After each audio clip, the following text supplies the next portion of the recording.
एक रात की दुल्हन, दूसरी रात फरार, सवालों में रिश्तेदार। उम्र निकल रही तो शादी में ना हो देरी, दुल्हन निकली लुटेरी। जल्दबाजी में शादी बन गई बर्बादी, ये बंधन किसने बांधी? आशीष की दुल्हन लांघ गई सीमा, प्लान रचा था धीमा धीमा। पल्ला कौन है? पल्ला का नीचे गिर मैं तो पहले उस मारा, पल्ला नीचे जा रहा। चलो तो जब पूरा 22 साल तक खुद के लिए लड़की ढूंढ रहा था।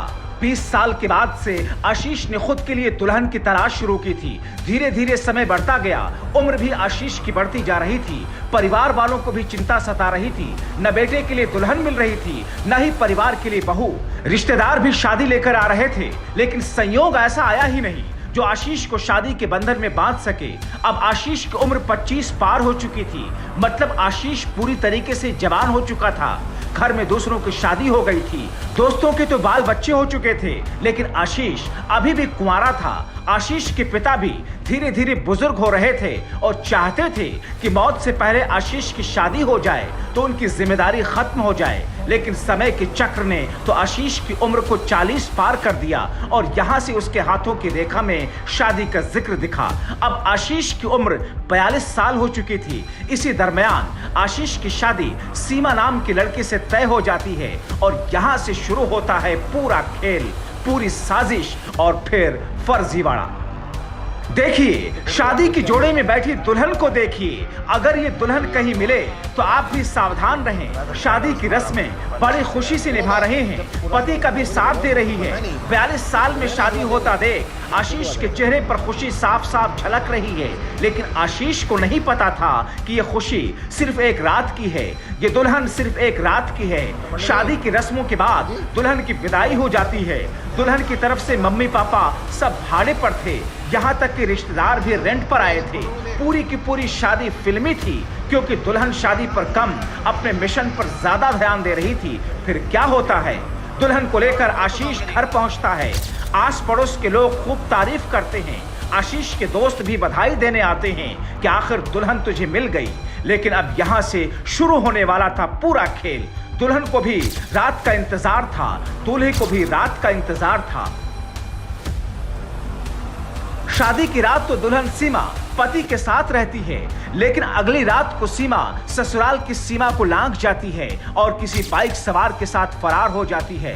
दुल्हन सिर्फ अकेले ही नहीं जाती, बल्कि अपने साथ गहने, जेवरात, कैश, सब कुछ पूरी की पूरी अलमारी खाली करके फरार होती है। बिस्तर पर सो रहे आशीष को भनक तक नहीं लगी। हमारे एक रिश्तेदार के थ्रू ये हमें शादी का वो मिला। दुल्हन को हम 6:30 बजे यहाँ से ले आए और लाने के बाद में पूरी रात रही, गीत गात हुए जी, सब कुछ हुआ। और उसके बाद में जी 6 तारीख की रात, 6 तारीख का जो दिन आया उसकी जो रात आई, रात को फिर गीत हो रहे थे, मुंह दिखाई चल रही थी। वो रात को कहने लगी पेट में दर्द है, वो तो यहाँ लौटी रही। मैं लौटता था गली में लौटते हुए उसने सोची है कि ये तो जो है बुढ़ा यहाँ पे लौटा है, इसको अंदर करो। कहने लगी पापा जी तुम अंदर लौटो। वो लोकेशन भेज रही थी या कुछ दवाई ऐसी ले रही थी, अंदर आके लौट गई जी।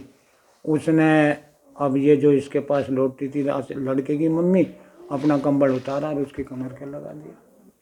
कहने लगी अगर मेरे को तो गर्मी लग रही। बजी नहीं 10 मिनट में या 5 मिनट 15 मिनट में हमें तो नींद आ गई जी सबको। हमारी जो आँख खुली 11:35 के आसपास, तो वो यहाँ से गायब थी। हमने मोहल्ले में रुक्का मचा दिया, मचा के सब निंगे से नुंगे सब भाग लिए जी, लेकिन वो हमें नहीं मिल सकी। गई वो कोठे के ऊपर कोई, और कि एक हमें बताया कि एक मोटरसाइकिल आई और वो बंद होकर आई थी, और जब निंगे से स्टार्ट होकर गई 5 मिनट रुकी और जब चली। अब पुलिस पूरे मामले की जांच कर रही है और फरार दुल्हन की भी तलाश कर रही है। शादी किसने करवाई, उससे संपर्क कैसे हुआ, ये सारी डिटेल्स पुलिस खोज रही है। थाना क्षेत्र रोहटा में एक रोहटा गांव है, वहां पर एक आशीष नाम के व्यक्ति की शादी सीमा नाम की लड़की है जो हल्द्वानी उत्तराखंड की रहने वाली, उसके साथ हुई थी। ये 5 अप्रैल को शादी होकर के 6 अप्रैल को इनके घर पे आई थी। 6 अप्रैल की रात में कुछ पैसे और गहने लेकर के चली गई है, लापता हो गई है। तो इसमें इनसे पूछताछ करके जानकारी की जा रही है और जो भी तथ्य आएंगे उसके आधार पर वैधानिक कार्रवाई की जाएगी। सर, परिजनों का आरोप है कि किसी बाइक सवार के साथ इसे जाते हुए देखा गया। देखा जा रहा है, इसके बारे में आसपास के सीसीटीवी फुटेज वगैरह देखे जा रहे हैं। जो भी तथ्य आएंगे उसके आधार पर वैधानिक कार्रवाई करेंगे। ये सनसनीखेज मामला मेरठ के थाना रोहटा क्षेत्र के रोहटा गांव का है। शादी न होने से परेशान आशीष के रिश्तेदार के लिए हल्द्वानी की रहने वाली सीमा नाम की लड़की से शादी तय थी। खास बात ये रही कि शादी में पूरा खर्च भी लड़के वाले ने ही किया था, लेकिन अगले दिन जैसे ही दुल्हन के भागने की खबर आग की तरह फैली, लोगों में हड़कंप मच गया।